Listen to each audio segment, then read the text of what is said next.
मांसाहारियों का एक सदाबहार तर्क मैं अक्सर सुनता हूँ, पेड़ पौधों में भी तो जीवन होता है, तो उन्हें क्यों खाते हो।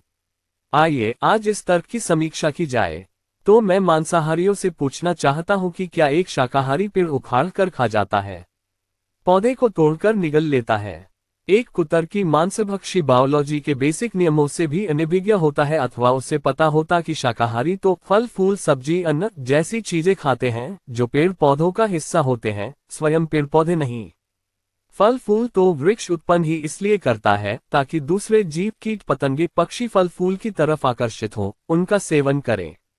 अब चूंकि बीज स्वयं ऐसे रसायनों से कोटेड होता है जिन्हें पशु पक्षी पचा नहीं पाते, इसलिए बीज उनकी डाइजेस्टिव ट्रैक्ट से सुरक्षित निकलकर भूमि का हिस्सा बनकर पेड़ पौधों की उत्पत्ति करता है, जिसे ये हिंसा बताते हैं। वास्तव में ये प्रकृति द्वारा वनस्पति को प्रदत्त प्रजनन विधि है।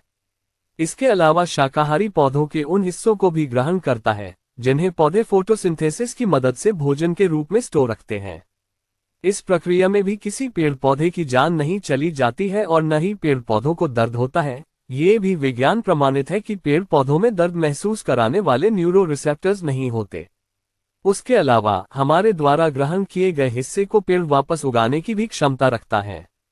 इस पूरी प्रक्रिया में दूसरे का भोजन हड़पने की थोड़ी बहुत अनैतिकता आप इसमें ढूंढ सकते हैं, जिसकी मुक्ति कृतज्ञ भाव से भोजन ग्रहण करके पौधों को धन्यवाद ज्ञापित करके भी हासिल हो सकती है।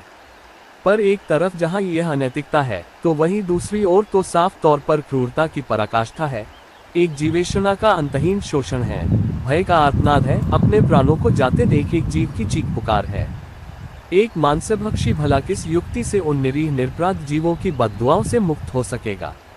अगर एक मांसभक्षी वाकई पेड़ों के कटने से व्यथित होता है तो मैं बताता हूँ कि पेड़ों काटे क्यों जाते हैं।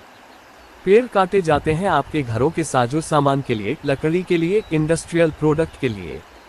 जंगल का 70% हिस्सा काटा जाता है कृषि योग्य भूमि हासिल करने के लिए, ताकि मांसभक्षियों की खुराक बनने वाले जीवों का चारा पानी उगाया जा सके। विडंबना देखिए, पेड़ों के हितैषी मांसाहारी को पता ही नहीं होता कि पेड़ों की सबसे ज्यादा क्षति का जिम्मेवार वह स्वयं ही होता है, कोई शाकाहारी नहीं।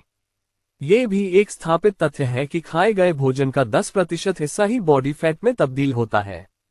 अर्थात सामान्य गणित से भी चले तो 10 मांसभक्षियों की खुराक तैयार करने में लगे शाकाहार से 100 लोगों का पेट भरा जा सकता है। अर्थात एक अकेला मांसाहारी 10 लोगों का भोजन तो हड़पता ही है, जंगलों को नष्ट करता है और एनिमल फार्मिंग के रूप में वर्ल्ड ग्लोबल वार्मिंग का भी सबसे बड़ा कंट्रीब्यूटर है। पर एक मांसाहारी को तर्क, सांख्यिकी अथवा पर्यावरण से क्या लेना देना। उसकी बुद्धि तो जीवास्वादन हेतु कुतर्क की उत्पत्ति में ही मगन रहती है। बहरहाल हिंसा और अहिंसा के भेद भी बेहद सूक्ष्म हैं।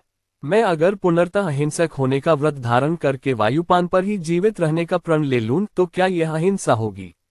न जी, ये सरासर हिंसा होगी, मेरे खुद के प्रति, मेरे परिवार के प्रति।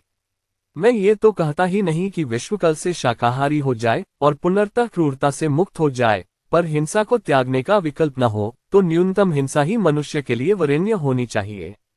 अहिंसक ना बनो तो कम से कम न्यूनतम हिंसक ही बन जाओ।